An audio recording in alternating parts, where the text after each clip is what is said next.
Tarea 3. Analizar la interacción suelo-microorganismo-planta. Como primero se nos pide que expliquemos en qué forma se lleva a cabo la fijación del nitrógeno en los nódulos radiculares de las leguminosas y mencionemos las principales bacterias rizobias que intervienen. La fijación de nitrógeno se da porque algunas bacterias pueden aprovechar el nitrógeno que se encuentra en el aire. Esto lleva a que algunas plantas trabajen en simbiosis o en asociación con algunas bacterias para generar compuestos que sean entonces absorbibles y que sean susceptibles de incorporarse al suelo.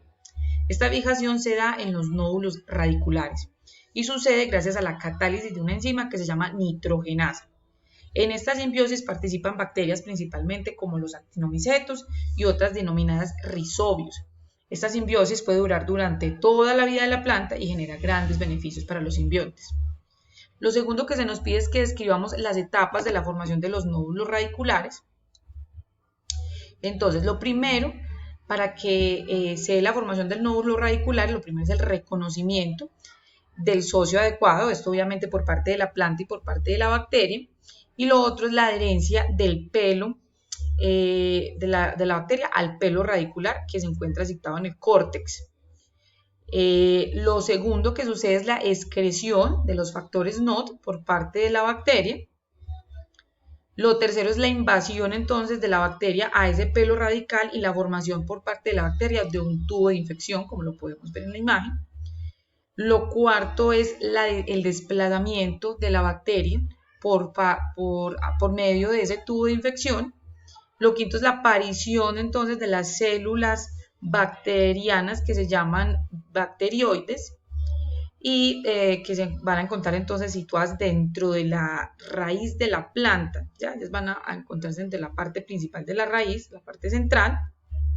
Y lo sexto es el proceso continuado de la división celular de las células bacterianas dentro de su hospedero como tal que es la planta y la formación del nódulo radical maduro para que ocurra la absorción entonces del nitrógeno.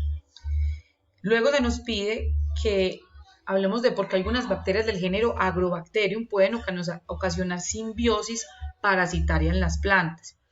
Esa simbiosis que se da parasitaria por parte de la bacteria Agrobacterium se da porque la bacteria tiene la presencia de un plásmido que se llama TI.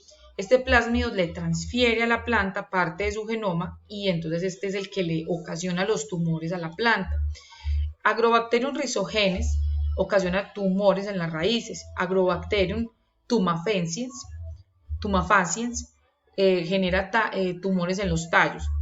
Cabe resaltar entonces que para esta infección solo se necesita una pequeña parte del plásmido para generar la infección y que por más que nosotros retiremos la bacteria, este plásmido o este tumor va a seguir estando en la planta. Estos tumores se parecen mucho a los tumores que le aparecen a los animales y por ello se cree que podemos encontrar con ellos la clave para los tumores en los humanos. Como cuarto se nos pide que mencionemos dos asociaciones planta-microorganismo que hayan sido exploradas en estudios de fitorremediación y que indiquemos su aplicación y sus ventajas. Entonces, un ejemplo de rizorremediación es el que ocurre por parte de las pseudomonas fluorescentes. Este proceso se regula mediante un sistema que responde a las señales de las raíces de la alfalfa.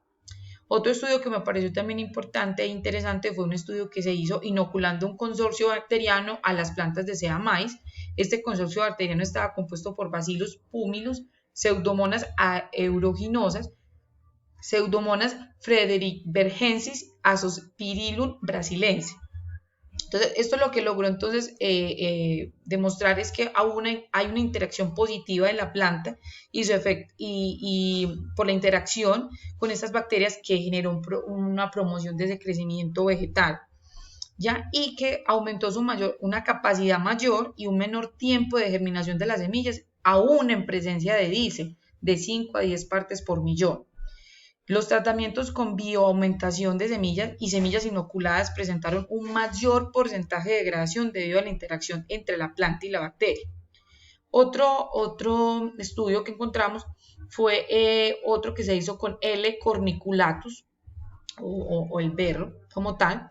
Esta planta fue seleccionada como una candidata por ser capaz de tolerar grandes exposiciones de glifosato, tanto por vía radical como por vía foliar. Se obtuvo un banco de semillas de cepas puras y se hizo toda la caracterización físico-química de esos suelos y un estudio también de las comunidades microbianas que estaban presentes en ese suelo. Algo que me pareció bastante interesante en este estudio es que se tomaron las bacterias que estaban ya presentes en ese suelo como tal, o sea, no se introdujeron, sino que bacterias que estaban presentes ahí como tal, y esto con tal de revisar el tema de las aplicaciones crónicas del glifosato en estos suelos. Casi la totalidad de estos microorganismos en este estudio pertenecieron a la clase alfa proteobacteria y cumplieron unos requerimientos, pues eran cuáles: tolerar las concentraciones máximas de glifosato reportadas en suelos agronómicos tipo 3, utilizar ese glifosato como única fuente de fósforo y poseer distintas capacidades de promoción de crecimiento vegetal. O sea, no solo el tema de rizorremediar, sino también promover ese crecimiento entonces como tal de la planta. Se encontraron entonces por lo menos unas 3 cepas, pero se secuenciaron los genomas de 2 que son Ochrobactrum, especie P6BS3 y Rhizobium, especie P44RR. Por último, entonces se estudió entonces en esto la interacción de la planta con los microorganismos mediante unos ensayos de inoculación en placas y demás. Pero lo que se encontró entonces es que esta planta en asociación con estas bacterias podía atenuar casi completamente la presencia del glifosato en 20 días, lo que eso es un tema entonces bastante alentador, sobre todo por el tema entonces de las grandes aplicaciones de glifosato que se hacen en la mayoría de los suelos agrícolas. Finalmente se nos pide que mencionemos entonces 2 asociaciones de planta, rizobacteria, hongo que hayan sido descritas para la mitigación de estrés en cultivos y la descripción de por qué fueron benéficas. Entonces, lo que primero hicimos fue entonces revisar un estudio de un suelo en un área experimental de la Universidad de Ciego de Ávila sobre un suelo ferralítico rojo compactado útrico durante 2 campañas de siembra, ¿ya? O 2 campañas hortícolas sucesivas. Se estudió entonces la inoculación simple y combinada mediante el recubrimiento de las semillas de ¿qué? De tomate y de cebolla. Y prescindiendo completamente de la fertilización mineral, se analizaron 4 o 5 especies que fueron promotoras también del crecimiento vegetal. Lo que se quería revisar en este estudio era entonces el tema de la biofertilización. Azospirillum brasilense, Axobacter croococcum, Vulcoderia cepacia, Pseudomonas fluorescens y los hongos micorrízicos arbusculares, Glomus clarum, Glomus fasciculatum y Glomus mosaeae, Glomon agretatum y Glomum versiculiferum.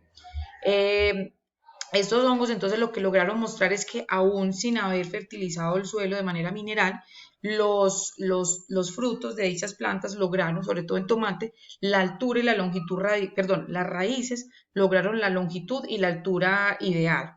Y los resultados mostraron pues una calidad equivalente a la fertilización mineral. En el caso entonces de las bacterias y en el caso entonces de las micorrizas, para todas las micorrizas se encontró una gran respuesta como tal. Y encontramos otro estudio que es revisar el tema de las condiciones de sequía, cómo las rizobacterias promotoras de crecimiento vegetal pueden interactuar entonces con las plantas para volverlas más eficientes y tolerantes ante las limitaciones ambientales en la sequía en una región específica de España.